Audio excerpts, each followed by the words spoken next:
Le Canard Réfractaire est ce soir à Rostronin pour les conférences de Étienne Chouard et de Franck Lepage que je vois derrière moi. Les tables se sont constituées en ateliers, donc on va aller se balader un petit peu, voir quels thèmes sont abordés dans les groupes de travail.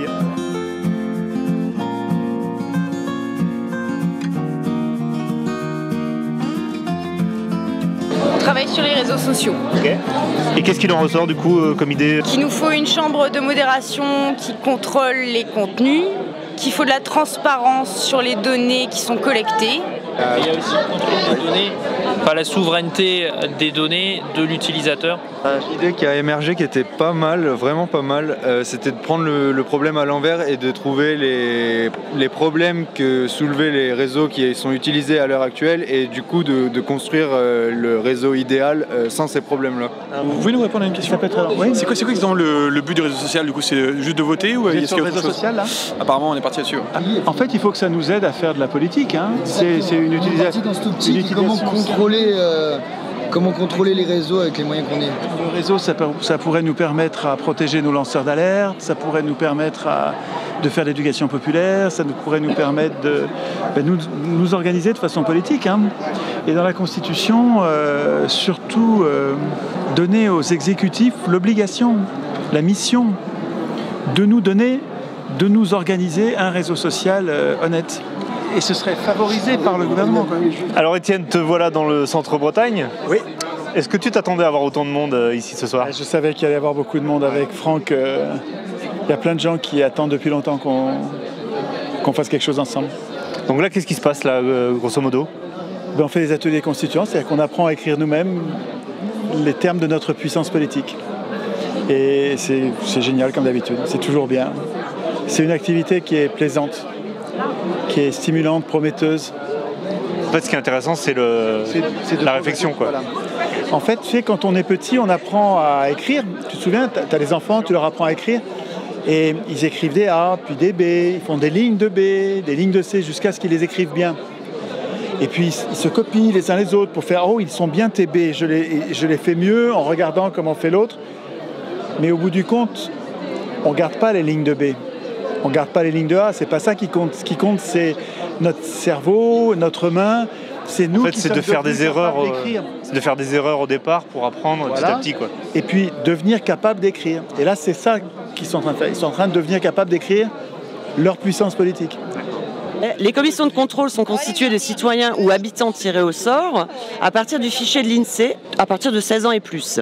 Ils ont le droit de refuser, de s'informer, voir les indemnités à envisager ou le défraiement, le nombre des membres et le rythme des sessions suivant les domaines d'intervention. Donc on avait deux questionnements. 16 ans, on a mis ça parce qu'on estime que c'est la majorité pénale. Et la deuxième question, c'était: un étranger est-il citoyen? À partir de quand est-on considéré comme citoyen? Autrement, on est sur l'éducation populaire. La Constitution pour tous. Voilà, éducation à la Constitution pour tous. Et puis, du coup, ça dégénère un petit peu, on parle d'éducation populaire. On est là à vouloir rédiger toute la Constitution et non. On doit se concentrer, je pense, sur notre thème. Ah oui, gardez votre thème, ouais. Qui est... Mais on est comment faire que ce soit accessible?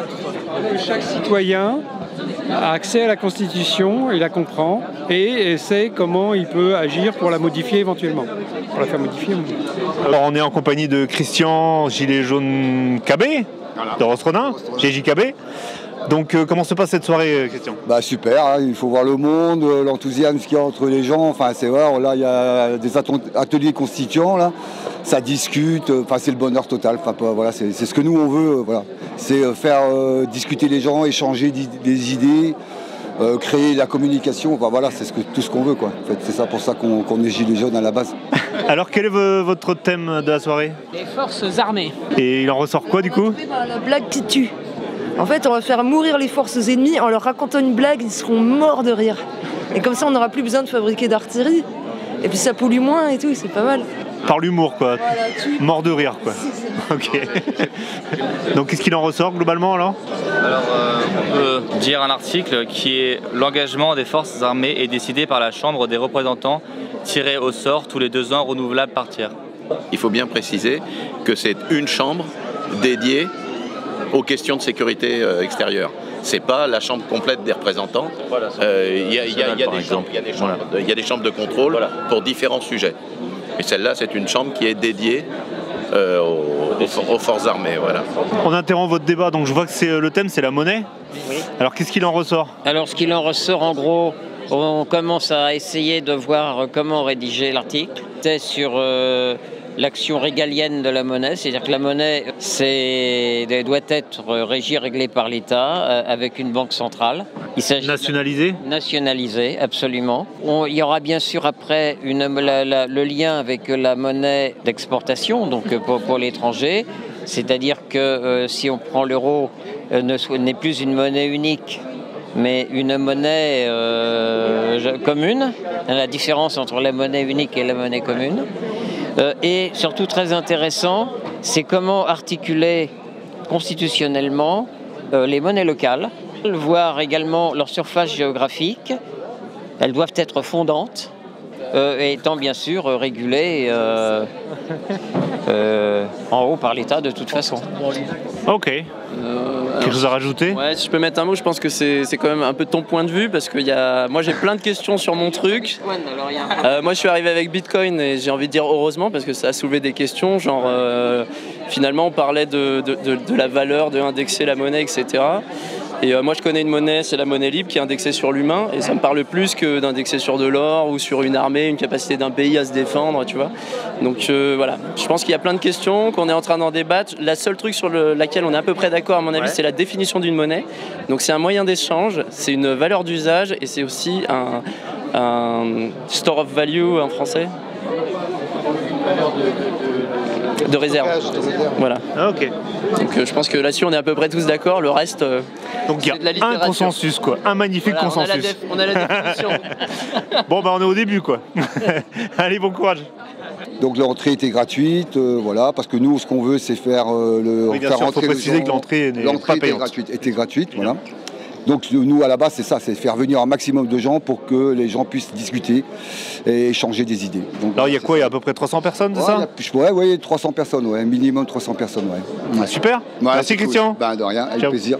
Et les articles qu'ils écrivent, c'est comme la matérialisation de progrès pour nous donner du courage, pour continuer. Mais c'est pas ça qui compte, ce qui compte c'est ce qui se passe dans leur tête. Ça devient les adultes c'est vraiment politiques. le processus, quoi, qui est intéressant. Ok, merci à toi.